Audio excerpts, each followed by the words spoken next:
For almost a decade on my TV show Interview with Ed, I've been interviewing extra-dimensional beings and consciousnesses from a number of different realms.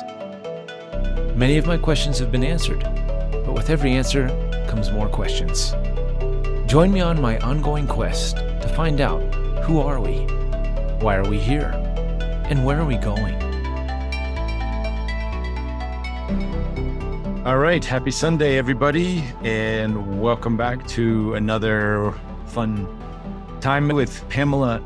I totally forgot. What was it again? It's Aaralyn. Aaralyn, and it means?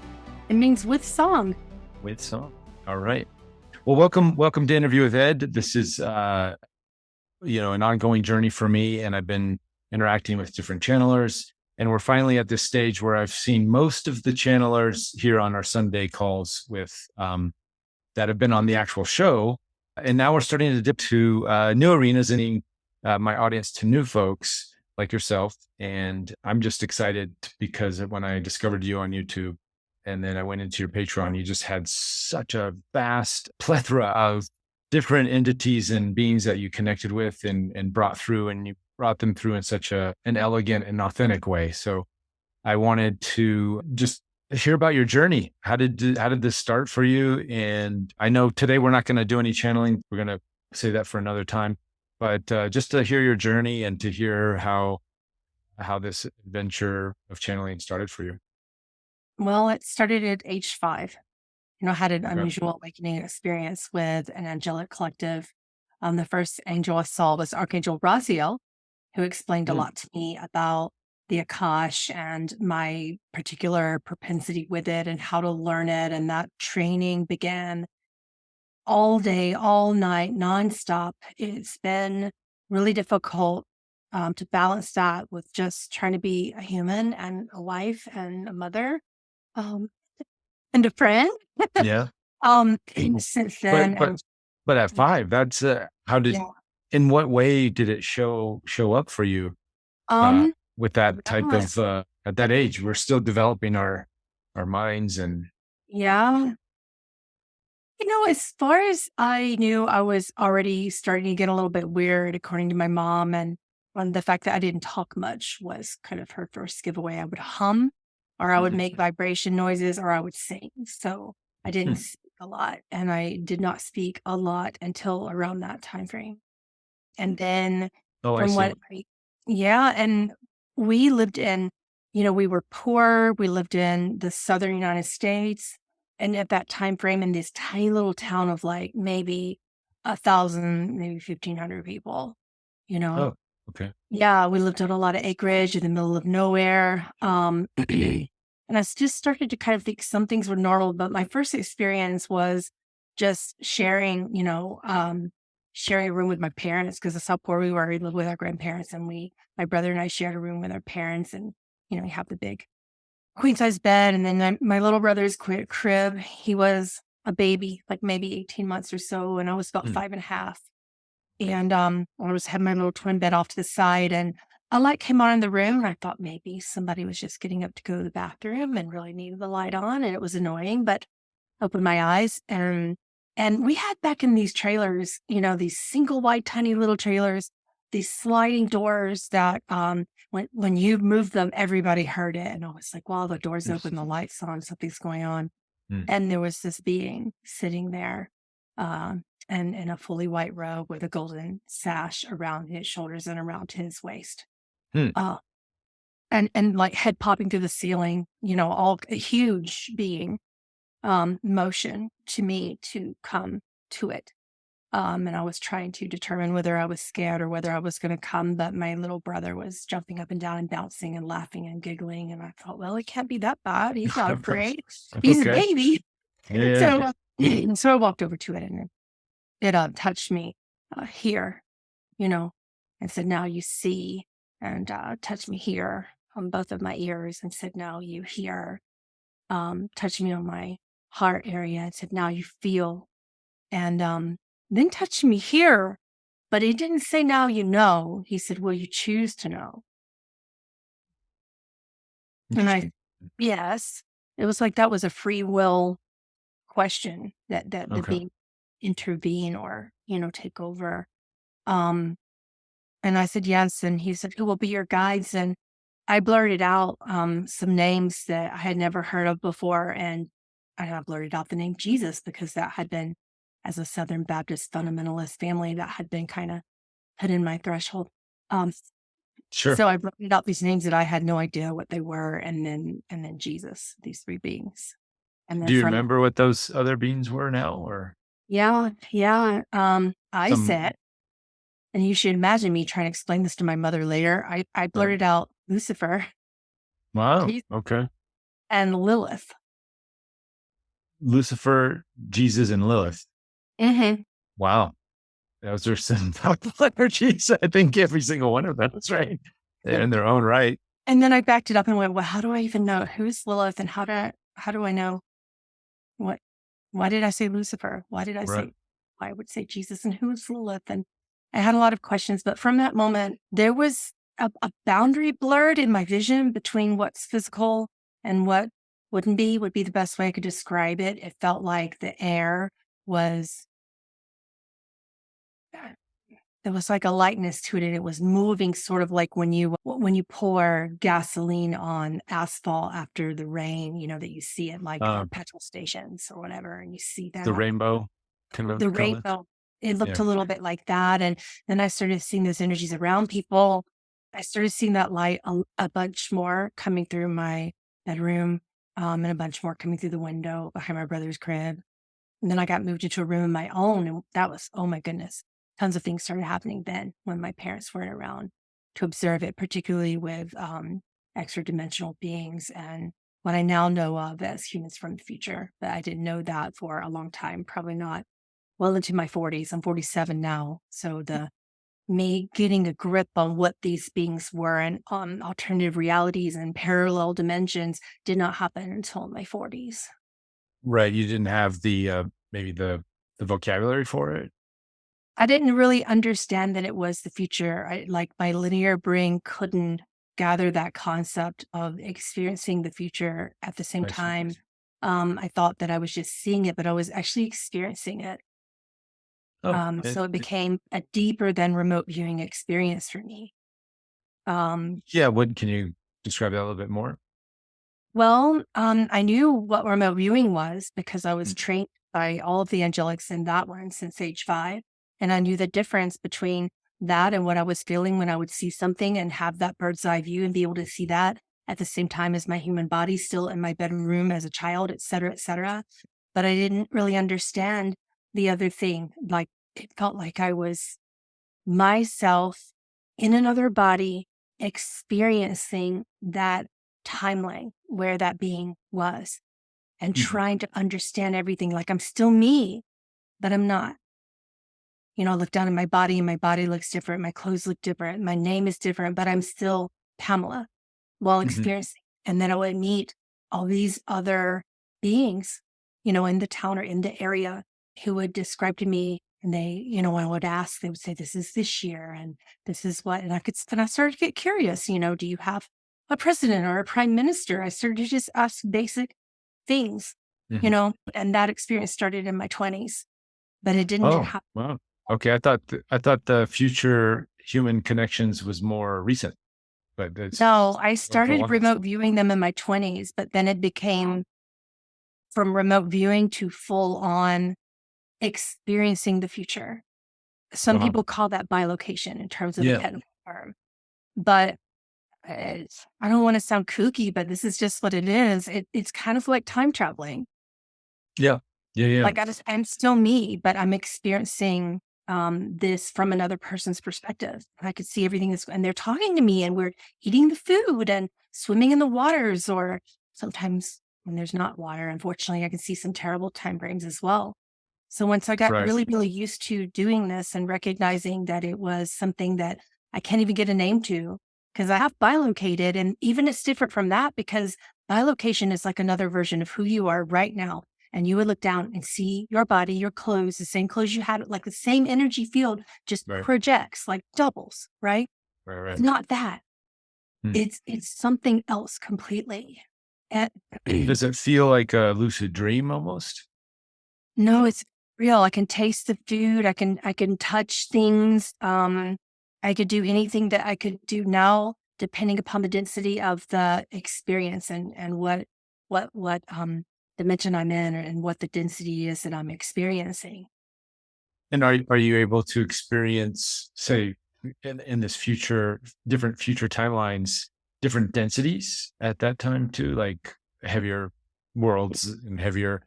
Would they be heavier timelines, or would they just be different parts of the Earth that are coexisting in the same, just like we have now? We have we have war zones and heavier areas and pockets. The planet, is it kind of Yeah. like that?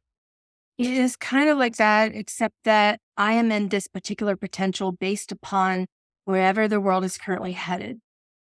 Oh, And one okay. of the things that I know from my psychic experiences is that I have particularly vivid, detailed visions of the future. Some like to call that a seer, some like to call it prophecy, Mhm. whatever it is. And then it happens. And it happens typically within, I'll get some things that happen right away. And unfortunately, I'm not given enough time, some to even tell anyone about it. And then other things that happen 10, 15 years from now, and I start getting the different potentials of what it would look like. And if we sway from that potential, then my vision would change if we sway from that potential. So Hmm. everything, to answer Okay. your Yep. question, is sort of like if you can experience being in a tower, an air traffic control tower, and looking at the screen. Hmm. My brother is an air traffic control person, and he explained this to me. He said, "Is it like this when all the planes are flying and there's a near miss sometimes?" And and when you're coming closer, and I said, "I don't think that I'm like that in terms of having a near miss. I think that our energies collectively um, can pull forth certain things that make certain densities and parallel experiences closer to each other than not." We are running a lot of different potential parallel timelines right now. Some of them are great and some of them are absolutely atrocious. So I started bringing about these experiences, to my YouTube channel, and oh my gosh, I they didn't take to it, because the They didn't because take to it. I'm a prophecy person, so I brought Okay. it to them and said, okay, here's your warning. Here's where we're going. If, Oh, if okay. there's I see. really See. nice things, Yeah. like, well, I'm going to tell great, beautiful things. You already know that. I can just tell you that. Sure. Sure. Sure. But if I really want to help, I'm going to show you the harder things. Yep. So we know what we can do to overcome them, right? So Yeah, yeah. I think there's different types of people on the planet. Like somebody like me, I've heard end of the year and New Year predictions that you came out with. That's what ultimately led me to reaching out. I think that I'd heard a bunch of other things, but it was like, okay, it's time. It's the New Year. Let's reach out to Pamela and see if she'd be willing to come How do you on. tell me from that? That was a very difficult I period. I had some hard things that I was seeing. Yeah, what I do sort of in my unique way of collecting data sets, as I was saying earlier, I collect a lot of data sets. For me, talking to different channelers and talking to the different entities and sort of collecting um, data sets, not so much in the specifics, but in the energy, reading the vibration of where the planet's headed. We know there's this giant ascension that's going on. That seems to be collective.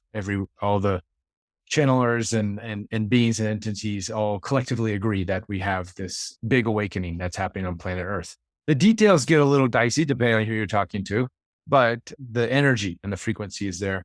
So I I try to collect different data sets that I can see happening in the real world now that matches up with this idea of ascension and some call it the returning of Atlantis, or that energy and processing those old wounds. But it very much what you were saying was in alignment with sort of how I see, based on my data sets, the world, working out these different karmic things and moving into a more harmonious earth. And even, the term the new earth is something that I like to use a lot as well. Mhm. So we're definitely in alignment with even the terminology of this new earth and how that looks. Could you describe from your perspective, what is the new earth in your vision? My gosh, some of them are so beautiful, and some of them are a little bit more technologically advanced than us right now, and some are somewhere in between, and some are very earthy shamanic, living off the land, and some are community based. Many actually are community based. Right. And I really enjoyed talking to a lot of the beings that explained to me from year 2111, what Earth would look like and the three potential groups of humans that would be there and what that would be like. Those were some of my favorite beings to talk to. And I think that it kind of triggered me a little bit in a certain sense, because when one of those versions of New Earth, from a being who told me her name is Clarion, when she explained to me what that group looked like, it kind of, oh my goodness, it felt so hard to stay with her and listen, because I am anti-transhumanism, Oh, I see. incredibly. Yeah, yeah. And and that potential, it didn't scare me because I've had so many visions of it, but it's not my world. Sure. It's not my particular resonance. I don't Right, like right. it, that agenda. And yet I could see like the value in certain AIs, that are, you know, kind of simple AI systems, simple Is it? AI systems, right? Um, but I also recognize that there was so many different divisions and potentials. So even since I've done the 3 videos, one on YouTube and two on my Patreon channel, even since then, with those 3 sects of humans in 2111, I can see different things shifting even prior to then in relation to different types of groups breaking out before then, like in mine and your lifetime and in everyone's lifetime here. And some of those groups look incredible, like the changes that we're making. It may appear like we're not getting things done, but we really, really are. And that's incredibly exciting for me, to see When you how. when you say looks, not just the physical look of the being, but just like general things, right? Well, when it looks like, what I mean by that is like the Mhm. look of the vision that I'm getting from where we're Okay. going, potential of what that looks Right. like. Right. Right. Um, and the various potentials of where we're going, because density shifts all the time. And dimensions are just a measurement anyway of where we are according to our density. But when we come together and make collective decisions, it's sort of like sharing a dream together. Is it? And the more we have of people who can share a dream together, um, and then we're on the same wavelength, if you will, in all respects, in our belief systems and in our connection to our own personal power, and our connection to our freedom, and not necessarily our independence, but our interdependence, then we start to get really wonderful timelines. The potentials start looking peaceful. Can you describe the difference between independence and interdependence? Yeah. I see a lot of independence right now, which Mhm. is one of the reasons why I saw the 2111 timeframe looking really so diverse, with 3 different sets of people in New Earth. Mhm. But they were all so happy despite the fact that, like, the transhumanism, like I think they called themselves the United Nations Order, the UNO. Mhm. And it's not my thing. But I talked to them and they're all so happy with all these little robots doing everything for them, and Yeah. hovercraft and all these Right. flying planes and Right. Right. different things that it would blow my mind. But my goodness, in the 80s, like, having a computer would blow our mind now. So Sure. what really blows our mind? But I noticed there was a lot of interdependence upon each of the colonies for the 3 different versions of New Earth. They worked with each other.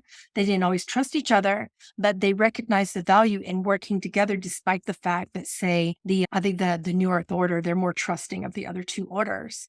But I think it's the RRO, the Republican Renegade Order, they don't trust either of the 2 orders, but they're starting to build a little bit of a trust with the New Earth Order, and they're Mhm. getting there, and this is taking time. So they're interdependent despite the fact that they don't trust each other. They're starting to recognize, because Earth needs them. Earth itself needs them to do that. That's a requirement in the future based upon where we're headed right now. Hey there, if you like this broadcast and want to join us live each week, come over to the Interview with Ed membership portal. The links are down below. And you too can join in the conversation, asking the channel's questions directly, and the beings at the channel. And we have a bunch of other offerings. So come on over and hang out with us. It's a great community. See you there. And with these, obviously, Mark just raises a question here and about, infinite possibilities, there is not necessarily this vision of the future. like, as you just said, it's ever changing based on the frequency and the vibration and the harmonization and the coherence of humanity right now. Right. And that's probably always shifting depending on what's happening now. I feel like that statement for some people, I hear that statement a lot in Mhm. particularly new age communities, and I find it a way to kind of like bury your head in the sand, like no offense. But what I Okay. mean by Sure. that, Sure. well, let me explain a little. When people Yeah. say, Yeah. well, I get a lot of that in YouTube, that's not my reality. And I'm like, well, unfortunately, like when we dream together, we create a very big reality. Even our Yeah. subconscious beliefs are aligned to it. So we actually can have independent facets, but it would sort of be like saying, well, I'm going to be in my own timeline and tap into one of the potentials. But the truth is, we're also operating together in like Sure. billions of people. And there's a power in that can pull you in to that potential if you are not aware of your subconscious belief systems, if you are not aware of your personal power and your willingness to really be love and peace and purity in the population that we know as human and to actually contribute to it, which is the point of New Earth, is to contribute to it as opposed to being like, well, that's not my thing. And there are millions of potential. So I don't want that one. And that's us not working together. Like we've got to be willing to see the potential for positive or negative and say, you know what, together we're going to change that. I don't like that. Right. Let's change that. Well, and that's sort of what, having this vision of the visions that you have, and it's sort of the foresight, right? The foresight is, well, if this is the most likely outcome based on the trajectory we're on right now, well, Right. that doesn't look very good to me. So I'm going to do what I can Right. to make Right. those changes, right? To Right. just like we're seeing right now in the monetary system, we know, in the debt-based enslavement system. It's just, we know if we keep going down this path, it doesn't look good. So we're looking for alternatives. And that's what we talk about on the show. We talk about Bitcoin and we talk about, Yeah. decentralization, gold, silver for now, right? Until that whatever manifests itself to be in that energy and frequency of the new earth, whatever that ultimately, whether it's, I don't know if Bitcoin's going to survive, even another generation or two, but maybe as a frequency in the idea of decentralization, which I think is the lesson that Bitcoin has to offer that Right. humanity. Right. It started to sound a good path. I Yeah, feel like right now there's so many people that are so scared of the cash devaluation system that right. they're afraid to invest in it fully. Otherwise, it probably Sure. would have gone further. But Yeah. it's starting to kind of lose its ground. Unfortunately, it was a really great start for us to diversify.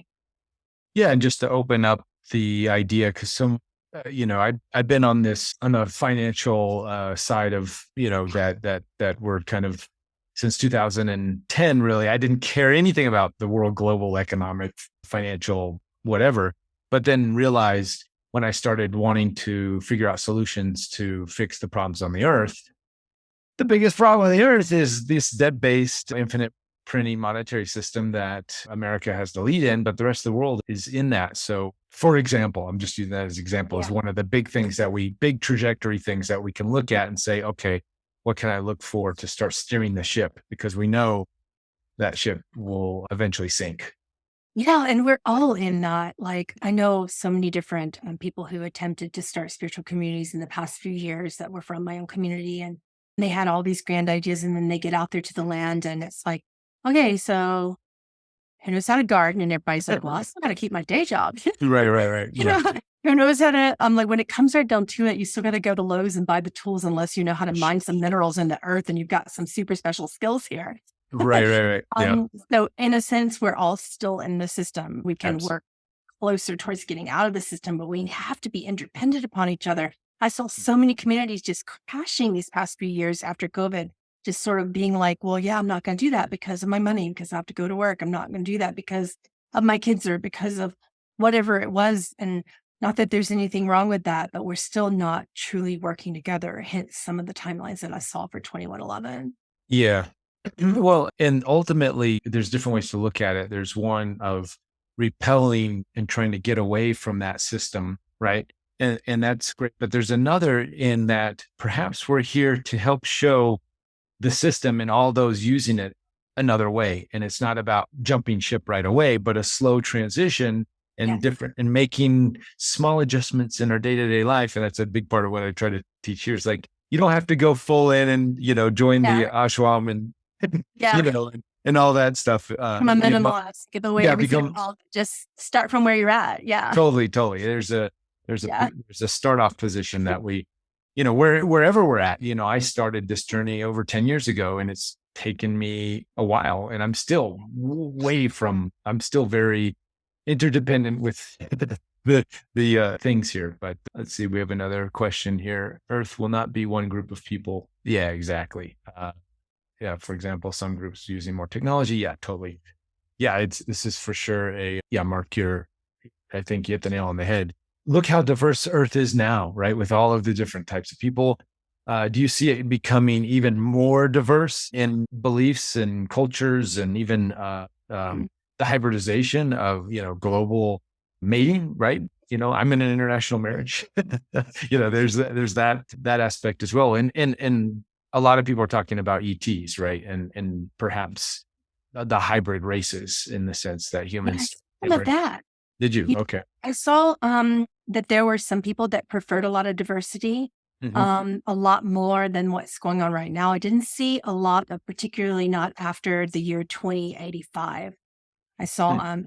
a giant war prior to that time frame.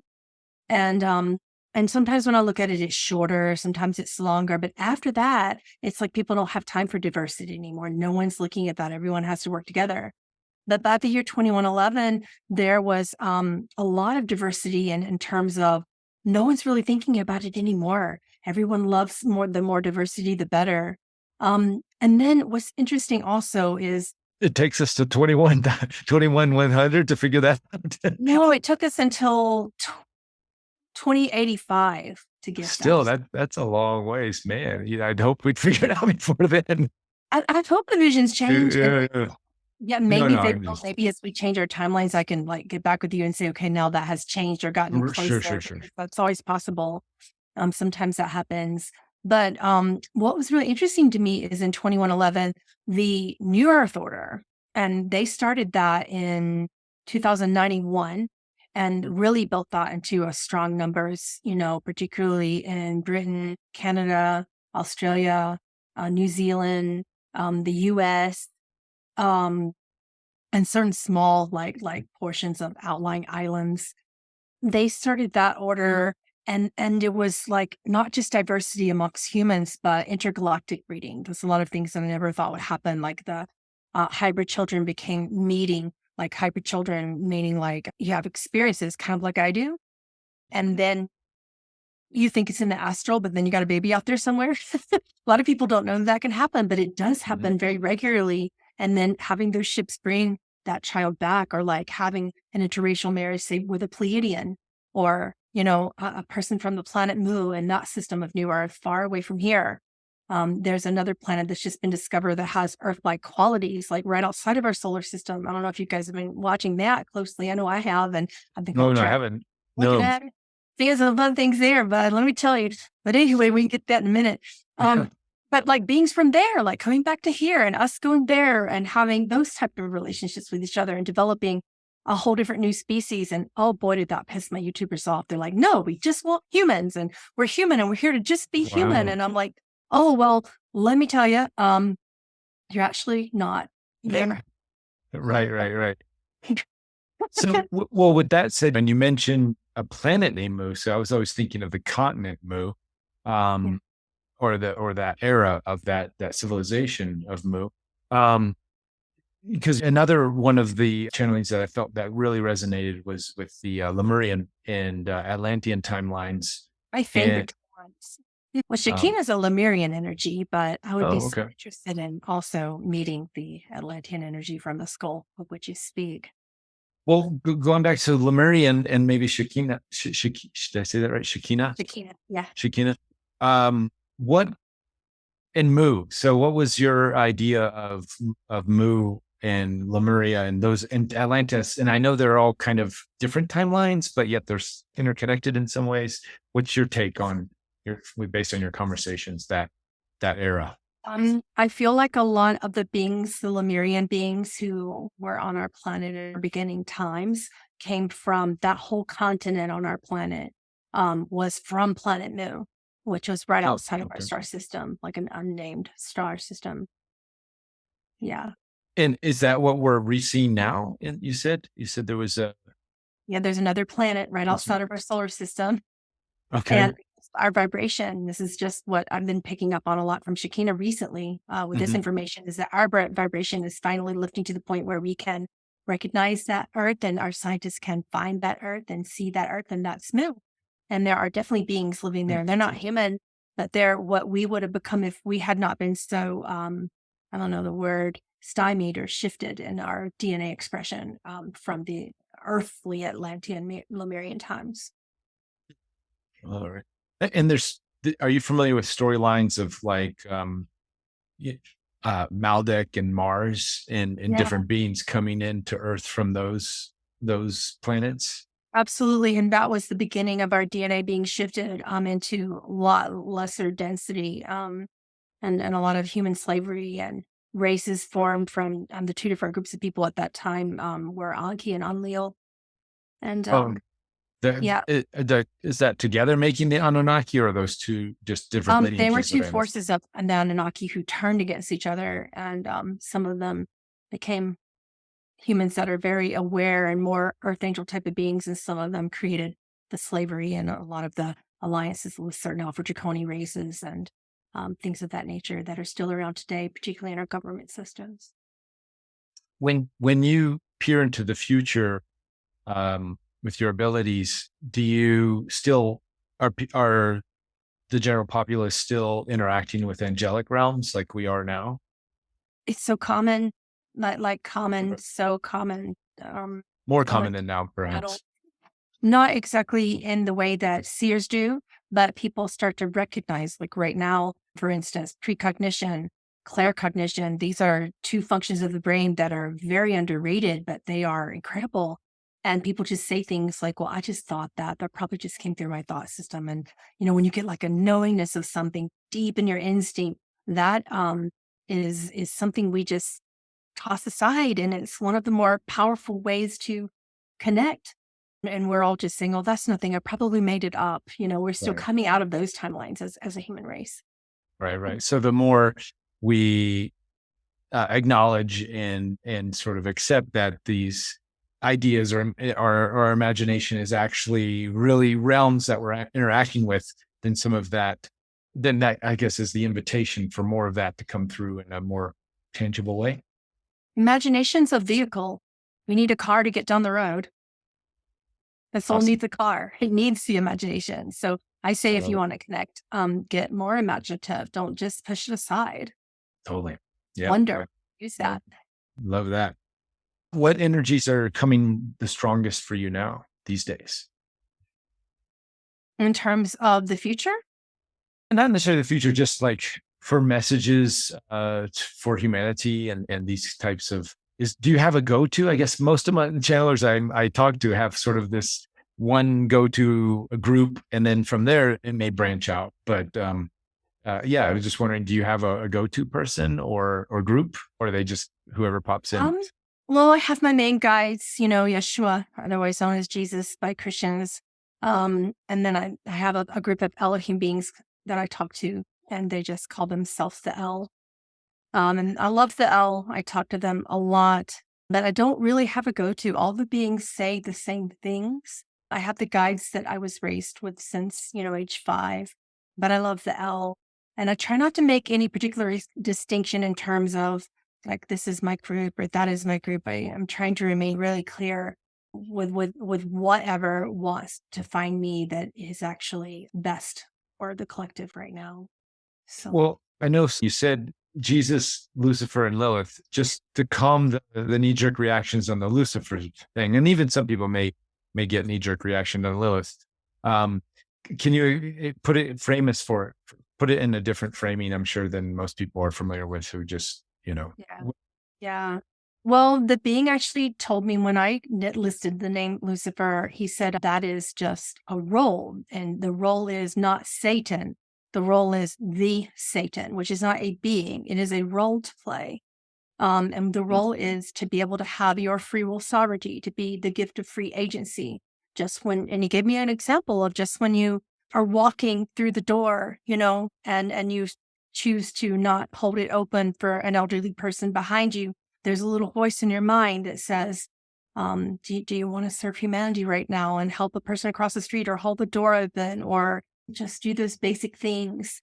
And that is what we call that free agency voice, the Satan, right? Oh, I see. Huh. So it's a role of just having free agency. You have to have the dualistic role in your mind that says, do this, it's great, or do this, it's not so great. The dualistic voice of choice.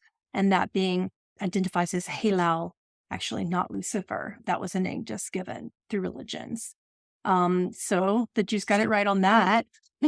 Because they were like listening to that, I believe in the Talmud and the Torah and all the different some of the Aramaic religions as well. So that being is a being that's responsible for just giving you free agency and to be able to tap into your power to make your own choices. And everything from there was just religious story. Everything from there was turned around into evil by religious stories. So let me just reiterate. So the voice that's questioning us, whether we, basically questioning our path, that little voice that says, are you, what mission are you on here? What are you doing? Yeah. That voice, or that sort of confirmation, that is what That is energy, what Halal or Lucifer is. It is a being that's playing a role. Mhm. Some people call it ego, if that makes you a better framework for it. Some people call it your ego, but just Well, I it's, like to call it the framework of free agency, just your free will. And that being is responsible for gifting that to you. is that associated with the trickster energy? Some people can, but I like to associate the trickster energy more with the Heyoka, which is, from that native tribe of understanding. The Heyoka is an energy that comes in to say, okay, once you've chosen, let's trick you away from it, or let's try to make you think something is good for you, or make you think something is bad for you. That's Heyoka. That's trickster energy. That's different. That's I everywhere. see. That's tribal. That's in culture. That's Right. everywhere. But that's not really a being. That's just our fear making entities. So entities are created by that collective or individual belief or fear pattern, right? So you can Gotcha. call that Heyoka or trickster or whatever you want to call it. But basically, with the Satan or the being that's in the position of that title right now, which is Halal, that being doesn't say, I want to trick you. That being says, what is your choice? I'm not going to judge you and say it's good or bad or right or wrong. Just you are a powerful being, tap in and choose because you want creativity and you want the beauty of this choice. And it may be here are some of the consequences that you can think about, but it's not going to try to trick you to say, be this way or be that way. I see. I see. Charmaine asked, when interacting with the energy of Lucifer, was any information brought forward regarding the biblical story of Lucifer being an angel that was cast out of heaven? Yeah. Halal was actually a prime dragon being, what the first dragon collective that was in existence. So that was a part of the seraphim angelic collective for those of you who want to get deeper into gnosis and an understanding of the angels.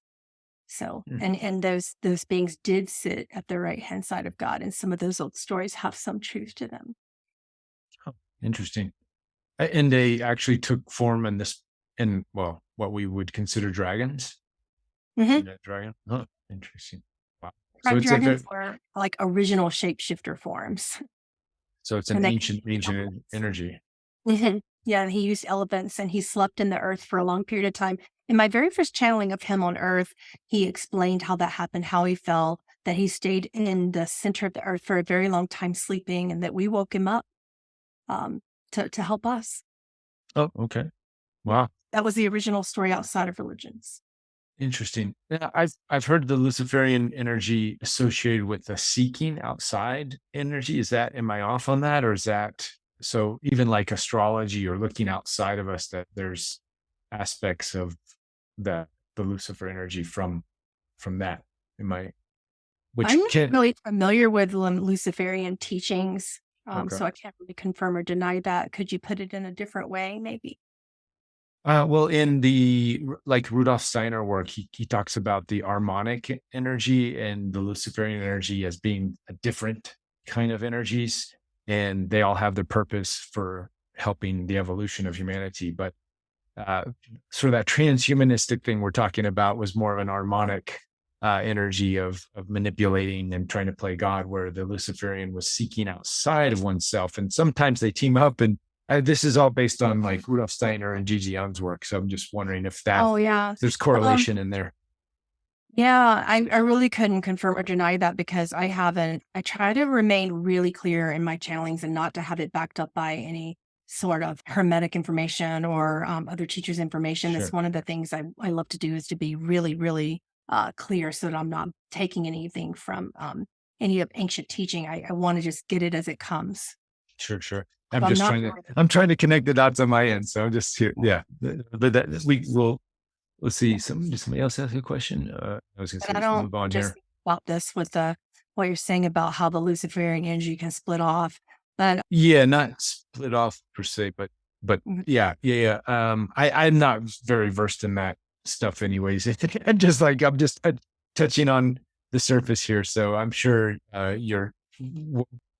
your guys and your experiences are go way, way deeper than I could even try to touch upon in a very brief interview. So, but I am very curious about the Lilith energy and what was, I mean, we have sort of, there's the different tales of that energy and, revenge is being a big part of it and sort of betrayal. I've actually interacted with the energy in my own unique way as well. And I got my version of what that is, not reading into text too much, but kind of hearing a little bit there, here and there what that archetype is. And I have a feeling you're laughing because maybe you're seeing into some of the experiences I've had. oh, she Um, will, but she really yes, will. And sometimes it's in a really great way, and other times it's okay. I'm going to challenge you. I'm going to pull you out of your own the way that you're keeping yourself stuck, and mhm, show you yourself. Not necessarily the parts you want to see, but the parts you need to see. Right. So I've been really grateful with working with her. She's brought out like all of my deepest insecurities and my in the past like lack of confidence and just anything that she's brought out and put right in front of me. It's been really easy for me to kind of just say, okay, I'm going to look at that and just toss it aside and not look at it. I prefer to deal with Hillel, who wants me to look at how I can make dualistic thoughts one, how I can look at the and consciousness, how I can forge a middle way for right and wrong and good and bad and be a bridge in a newly birthed consciousness that is transpiring right now. It's so exciting. And Lilith is just like, yeah, well, you're also in dualism because you want to be in dualism. And no matter your gifts, no matter your abilities, no matter this, here are the things you still need to work on. And it's so much easier to stick with Halal, but I really feel challenged by Lilith in a great way. I feel that I can grow and expand and really look at the parts of me that I need to look at, you know? do you think there's, so the when I look into that energy, I feel there's different, just like we have different evolutionary stages for humanity, or let's say for Lisa Royale and her work, she talks about the different eras of like the Palladian eras and how they've gone through their evolution, Zeta beings even. And there's sort of like on one timeline, a higher timeline where some of these heavier energies have gone through their metamorphosis and sort of transmuted the heavier density stuff that was holding them back, and they've evolved and they've got the lessons and they're evolving great and that kind of thing. But then they're, depending on the era, they're still learning those lessons. They're still in the middle of that density shift. So I always see, I've seen Lilith at energy at a different, from different eras, and more of a very young and innocent era. And then perhaps after the betrayal, where, very strong and strict and like, okay, we're not doing that again. We're not gonna, do you see it in that sense as well? I Are do. you When able I to see that jump in? we're rolling into like not 10 or 20 or 30 or hundreds, not thousands, but millions. I would be, Right. I will be so, even if I live until 120 years old, right? I will not be able to cover all the potential expressions of Lilith and Halal that we seem to be playing with. Like we just Sure. keep dividing and dividing and dividing and dividing things, right? Right. And we Right. love doing that. We love doing that. So that and Lilith and Halal make that possible, but also to formulate a new consciousness is incredible. And I'm really excited for her work that she's bringing about and helping us understand our consciousness. Yeah. all of these great teachers, whatever labels religion wants to put on them, they're still here to assist us in our evolution. Rosie has a quick question. I think she DM'd me about you recently had a dream with Metatron. I'm not familiar with this. And she's wondering how she can specifically ask Metatron, I guess, for help. Do you want me to give you a light code real quick? Yeah, that sounds, yeah. I'm sure where's Rosie here? Can she see it? Let's see. Rosie, can you chime in? I don't see her. Oh, there she is. Okay, I figured out how to unmute. Sorry. Okay, great. Yeah. I'm on my phone, and yeah, I don't know how to turn the video on though. So That's okay. Yeah, we got your voice. Go ahead. Ask your question a little bit. Maybe if I didn't give it out. That video that was really interesting, and how descriptive you were in that dream. And I assume the dream was probably a vision of sorts, and just the flattening out, and then the sunset thing was what really got me, because I was actually driving into a sunset that day too, which was really interesting. But the one thing you kept repeating was that you kept saying, you need to reach out and always ask for help, or that he kept telling you to say, right? Yeah. And so, and I feel like I've always had like something with Metatron. I mean, I'll be in my car and I'll be like, Metatron, help me with this traffic, or, like whatever, like that's just kind of the connection I have. But then I started thinking, like, how do you really get in tune with that energy, and how do you know what it really is, as opposed to other energies coming in? Metatron's energy feels a little bit like that dream. For those of you who weren't there to hear that, it felt like a steamroller energy, kind of like flattening out a path before me. And I felt like I was just blindfolded, like it was dark and I couldn't see. And the sun was either going down or coming up. I don't remember the vision specifically right now, but either way, I kept going towards that without actually seeing it. And it just had this energy of like flattening out a path that was just wild and nondescript. And it felt like very magnetizing. And I started to feel safe, and I started to feel that I didn't need to know everything in advance, and I didn't need to know the past either, that I just needed to be present in that moment. So when I write down the symbol that he showed me that I didn't get a chance to give to anybody. So for those of you who like to do your screenshots and things like that, this is the light language that I woke up saying. There's a Metatronic Lemurian kind of pigeoning language between those two. So that Enochian. And what I mean by Enochian, I don't mean like John Day or any other Gnostic person. I mean actual Metatronic energy is Enochian language. So that is a combination of Enochian Lemurian language that means light the darkness and pave the path, is what that translates to. Light the darkness, pave the path. So even if you say that in English, or if you like to take your screenshots and you like to learn these light codes and light languages, it's a really beautiful way for you to connect even deeper. And when you use this symbol here, this is the light code symbol, and you can see it feels like a path and like something moving here and something up there to go to. And this was like the energy of like trying not to get distracted, but being pulled in, not necessarily by the duality, but by that swirling energy that's going to move you no matter how distracted you are. So that's when he kept saying, this phrase to me in the Enochian Lemurian language. And can you say it for us? Yeah, is Che'aya Kaya Ru'elayama right here. Che'aya Kaya Ru'elayama. It almost sounds like Navi. I learned the Navi when I was working on. Did you? Yeah, I forgot it all, but yeah, we were making it up as we were going along. But a lot of the linguist on set was very much. Now that I've been paying attention to different languages and stuff, I'm thinking back a lot of the video or the audio tapes he gave us. We had to listen to it. There's some similarities. It's kind of cool. I bet unintentional, but just kind of like frequency. Sure, it's unintentional, because a lot of the Lemurian beings turned into native tribes that are still indigenous on our planet today, or unfortunately many are dying off, right? But those languages came from somewhere. And I believe they were from some of the older Metatronic angelic beings who were here, and some of the seraphim beings that were here that created a bunch of different races. Fascinating. Mark, you want to go ahead and ask a question?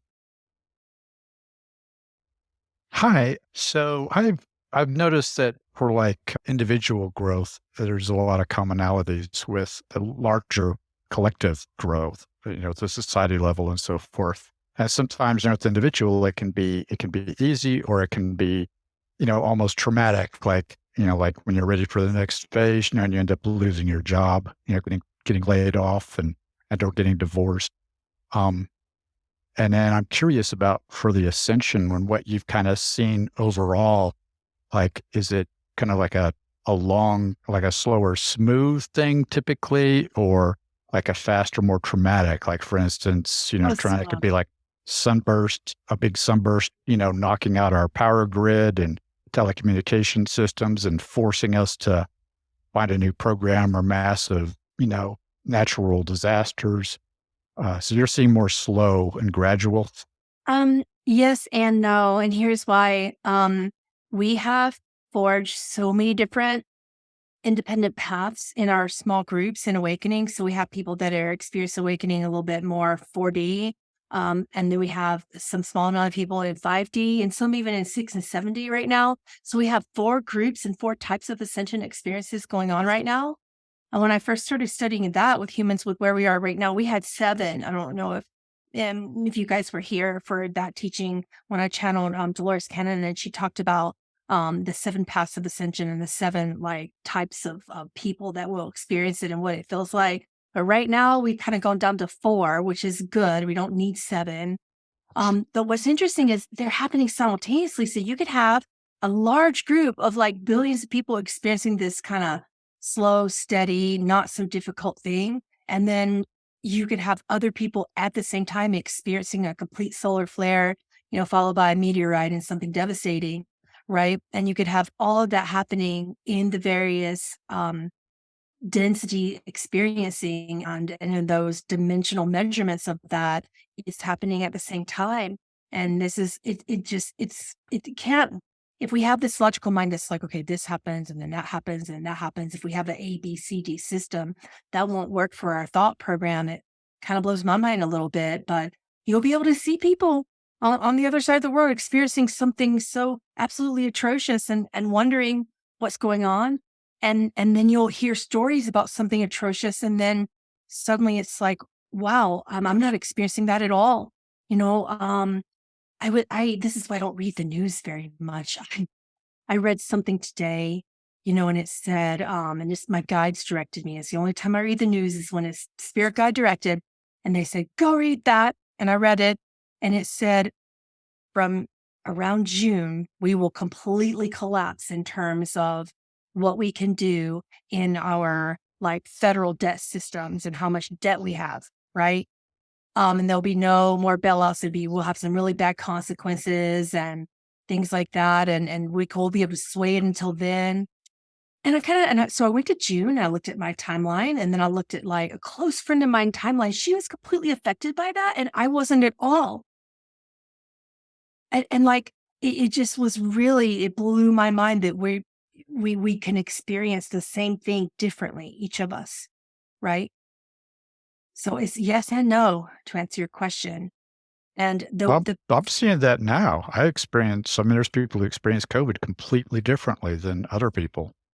right. COVID, I experienced it and it was like a mild bronchitis. But whatever this thing that's coming after that, my guides have told me a lot about that. I thought that was going to kill me. And I experienced it and let my immune system get used to whatever this new thing is. And I thought it was going to kill me. I'm like, wow, and I'm fairly healthy. So I didn't understand how, how in the future, if other people get this virus, like how are they going to experience it? And I was told, oh, yes, some will be fine, some won't, some will, some won't. So adjust to it while you can. Get your immune system strong. And I get a lot of that experiencing of the vision of the Russian doll, like little dolls inside of each other. And we're all experiencing that closely. Oh, I meant at a larger level. Like for me, I've never had COVID. But like I know a lot of people they've experienced it like an upgrade. But I meant like, for my business, my business is in Texas. I'm in North Carolina, but it was great for me. It was great for my business. I got a great house. had a great deal because of COVID. I know a lot of other people that were doing really good. Um, and I know but other people, other businesses were destroyed by COVID and they had, family die. I didn't have any family die. The closest I had was I had an ex-employee like a month after he quit. He died from complications of COVID. Um, but he had already left my business. So it wasn't actually, zero impact on my business. So it was it was like I was being protected the whole time. And I really feel like, I'm in a bubble. And I love what Georgia Jean, who's one of the channels I follow, via Ruben, and she says, at this time, stay in your heart and then you'll be in the eye of the storm. Yeah, you'll be in the eye of the storm and you'll see it swirling all around you, and even collectively, and not just meaning individually. Even collectively, this is happening, and you'll notice like tragic things are happening to some parts of the world, and that's more of, I wouldn't say slow and steady or super fast. It's somewhere in the middle. If I look at overall how it's going, it's somewhere in the middle. Right. And actually, now that I think about it, COVID that was biblical crap. That was, that impacted the whole planet. I mean, the whole planet slowed down, and came to a pause. Actually, now I think about it. Yeah, that was actually pretty But it dramatic. is. Prepare for it now. So when the next one comes, which believe me, it is, we are going to address it so differently. So many people were scared, but collectively, we will address this so differently the second time around when it comes. Oh, I won't care at all next time. Right? I think most people, are kind of over the whole fear mongering and all this stuff. But according to Bill Gates, he's already said it, 2025, they just did another simulation like Event 201 back in 2019, sort of showing the cards. The Gates and his crew have already done that, and their projected date is 2025. So if he was as accurate as he was with the last pandemic prediction thing, then we'll see if he's on. And Ruben, you gotta stop because there's too many wormholes I would go down with that. Yeah, it's all good. I don't want to dwell on it. Psychic, Bill Gates. Exactly. Yeah, he's definitely not a psychic. But just have fun with the link I put in there, and then listen to my conspiracy talk on Friday nights, and we'll go into that one later.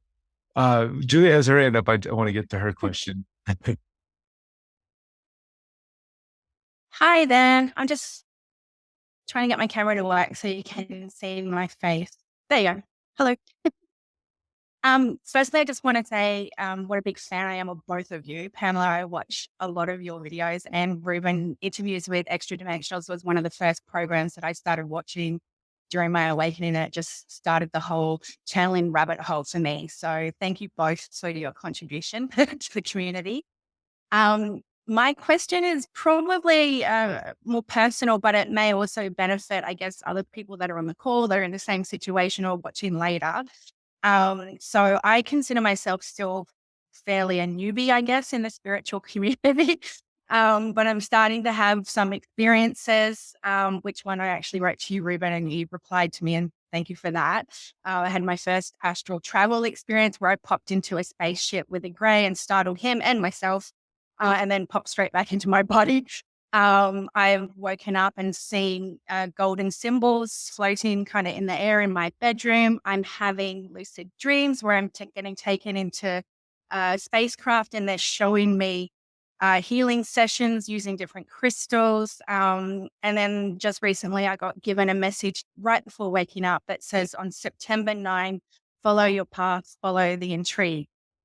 So again, my question is, I don't understand any. I don't know what they're trying to say or what it means. And I'm probably looking for some coaching or guidance or advice. What can I do to try and understand what I'm being shown, what I'm experiencing? Or do I just kind of hand it over to the universe and wait for it to present itself to me? The first thing I would do to guide a new channel or a newly awakened person who's having the experiences with different EDs and things of that nature, is psychic energy hygiene.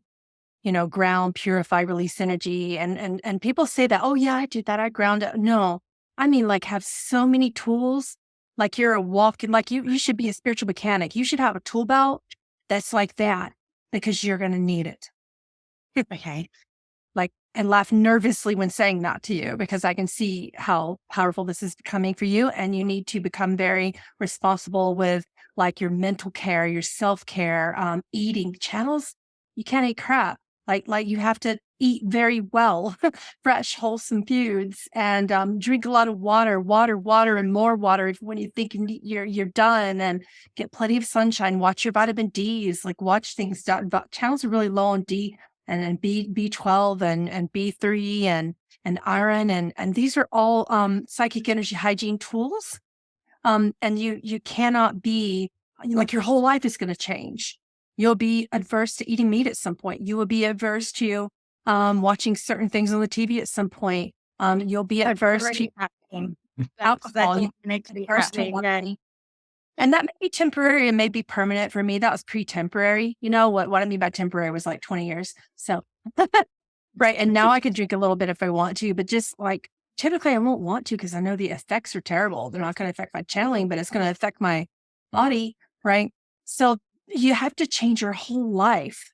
And it becomes this devotion of being able to say, you know what, I'm going to get up before the sun rises, and and I'm going to sleep when the sun goes down, and change your whole life and let that change, because your connection is going to be more grounded, more emotionally and physically safe for you, more healthy in all areas of your life, and more powerful, much more powerful when you do all those things. So that's what people often say things like, well, just go meditate. And no, channels don't meditate well. It's not always an easy fix for that. So we don't. So I always suggest things like use light languages and light codes, use vibrational music. This is why I started creating my healing sound music. I have multiple albums, about to record another one because of that. Because channels like myself, we need things, because we can't meditate in silence unless we're out in nature, right? People are just too distracted and distracting to us, and typically loud, and sounds change, and vibrations. Like you'll start to recognize different things in music you used to love, you suddenly hate. And I would have so much advice to you, but I don't want to take up all your time. But generally speaking, in terms of trying to interpret it, right now you need to use inquiry. Use the spiritual tool of inquiry, and ask more questions. Ask very relevant, direct, specific questions to these beings. What is your intention with me? Is a really good one. Why am I here? Because I know I didn't get here by myself. You don't just get up on a craft by yourself. That doesn't happen until you're like well advanced in what you're doing with the remote viewing and the astral travel. So now that you've started, start to ask questions, because typically they probably pulled you there, not the other way around. And we want to know why. Ask questions, keep asking questions, keep asking questions. If you don't know, ask the guidance to become more specific, and get used to the beings. All the beings have kind of like a flavor. Metatron for me has this